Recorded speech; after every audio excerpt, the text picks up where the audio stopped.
Je vais vous lire un texte qui est un éloge des races.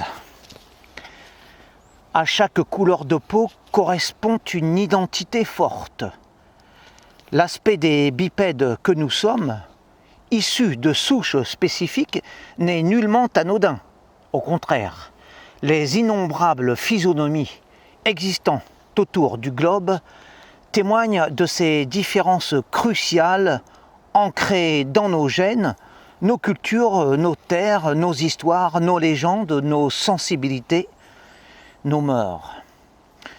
Ce sont précisément toutes ces variations humaines, avec leurs inégalités physiologiques, leurs oppositions religieuses, leurs horizons philosophiques, leurs sommets civilisationnels, leurs divergences historiques, mais aussi accompagnées de faveurs climatiques pour les uns ou de difficultés environnementales pour les autres, qui enrichissent notre planète.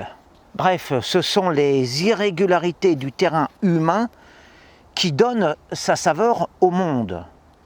Telles sont les valeurs des races qui reflètent des univers multiples.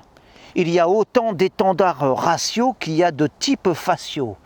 Les gauchistes, qui sont des gens racistes, veulent mélanger toutes les fleurs de la création pour les faire disparaître.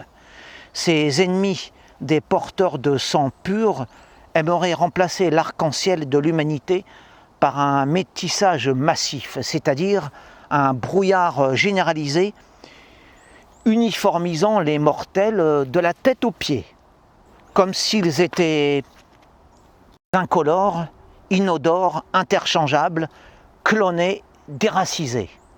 Mais non, nous sommes tous des fruits divers avec des pelures qui ne sont pas les mêmes.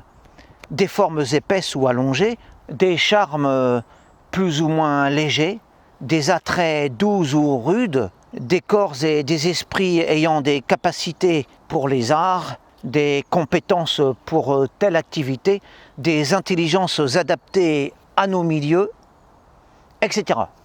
C'est pourquoi je désire préserver les sèves amères et sucrées, âcres et salées, qui composent l'océan des hommes et représentent le visage de Dieu.